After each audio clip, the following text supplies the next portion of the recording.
नमस्कार दोस्तों, जय श्री कृष्णा, राधे राधे।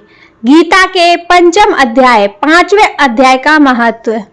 श्री भगवान कृष्ण कहते हैं, देवी अब सब लोगों द्वारा सम्मानित 5वें अध्याय का महत्व संक्षेप में बतलाता हूँ, सावधान होकर सुनो। भद्र देश में एक नगर है, उसमें पिंगल नामक एक ब्राह्मण रहता था।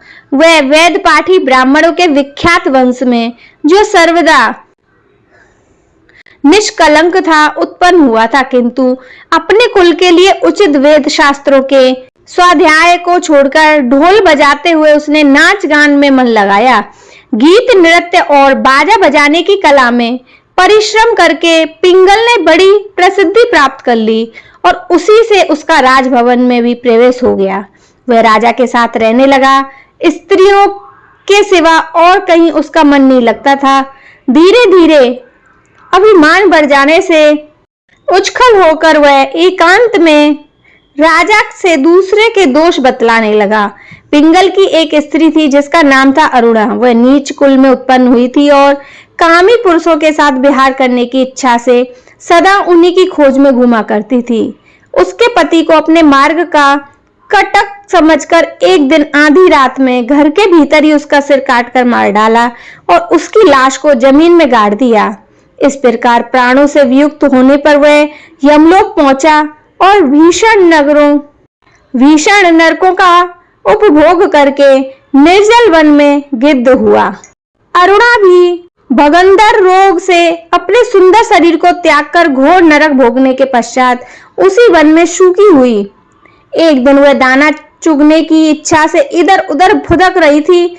इतने में ही उस गिद्ध ने पुनर्जन्म के वैर का स्मरण करके उसे अपने तीखे नखों से फाड़ डाला।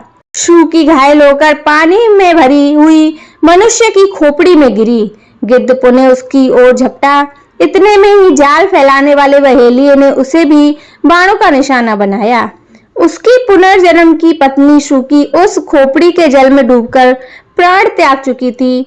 फिर वह पक्षी भी उसी के गिरकर डूब गया। यमराज के दूत उन दोनों को यमलोक में ले गए। वहां अपने पूर्व कृत्य पाप कर्म को याद करके दोनों ही भयभीत हो रहे थे। तदंतर यमराज ने जब उनके घृणित कर्मों पर दृष्टिपात किया, तब उन्हें मालूम हुआ कि मृत्यु के समय अकस्मात खोपड़ी के जल में स्नान करने से उन दोनों का पाप नष्ट हो चुका है।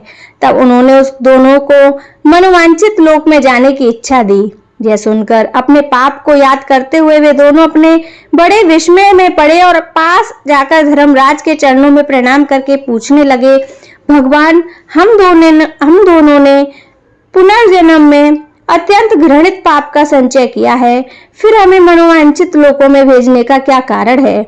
यमराज ने कहा, गंगा के किनारे वट नामक एक उत्तम ब्रह्म ज्ञानी रहते थे।